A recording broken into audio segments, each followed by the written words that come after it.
বাইবেলের উৎপত্তি থেকে আধুনিক জায়নবাদ পর্যন্ত ইসরায়েলের বিস্তৃত ভূখণ্ডের স্বপ্ন আজও প্রভাব ফেলেছে মধ্যপ্রাচ্যের উত্তেজনায়।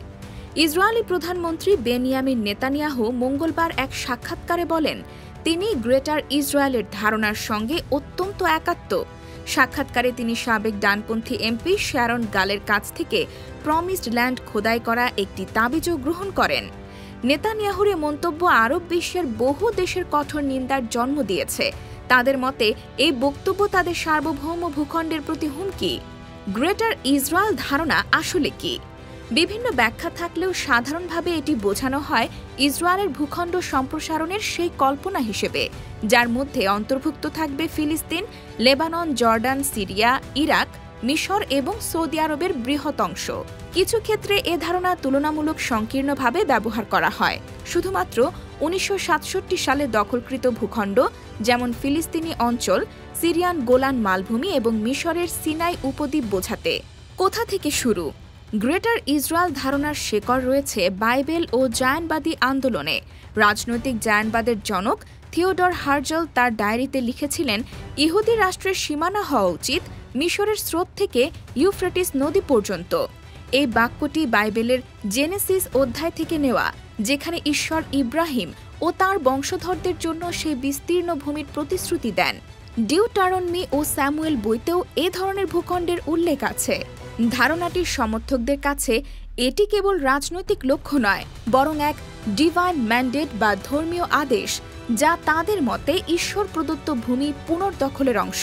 কিভাবে বদলেছে এ ধারণা? 1948 সালে ইসরায়েল রাষ্ট্র প্রতিষ্ঠার সময় সীমানা স্পষ্টভাবে নির্ধারিত ছিল না। 1967 সালের 6 দিনের যুদ্ধে ইসরায়েল দখল করে নেয় গাজা উপত্যকা, পশ্চিম তীর, সিরিয়ার গোলান মালভূমি এবং মিশরের সিনাই উপদ্বীপ। যদিও পরে শান্তি চুক্তির অংশ হিসেবে সিনাই ফেরত দেওয়া হয় মিশরকে। এই যুদ্ধের পর থেকেই গ্রেটার ইসরায়েল ধারণা নতুনভাবে আলোচনায় আসে, বিশেষ করে ধর্মীয় জায়নবাদীদের মধ্যে। যুদ্ধ পরবর্তী সময়ে মুভমেন্ট ফর গ্রেটার ইসরায়েল নামে একটি রাজনৈতিক দলও সক্রিয় ছিল, যারা দখলকৃত ভূখণ্ডে স্থায়ীভাবে বসতি স্থাপনের পক্ষে ছিল। 2022 সালে বর্তমান সরকার ক্ষমতায় আসার পর গ্রেটার ইসরায়েলের প্রসঙ্গ আবারও সামনে আসে। অর্থমন্ত্রী বেজালেল স্মোটরিচ এক প্রামাণ্যচিত্রে বলেছিলেন, ইসরায়েলের সীমান্ত ধীরে ধীরে সম্প্রসারিত হয়ে ফিলিস্তিন ছাড়াও জর্ডান, লেবানন, সিরিয়া, মিশর, ইরাক ও সৌদি আরবের অংশ পর্যন্ত পৌঁছাবে। তিনি দাবি করেন, জেরুজালেমের ভবিষ্যৎ হল দামেস্ক পর্যন্ত বিস্তৃত হওয়া। এর আগে প্যারিসের এক স্মরণ সভায় স্মোটরিচ বিতর্কিতভাবে বলেছিলেন, প্যালেস্টাইন বলে কিছু নেই।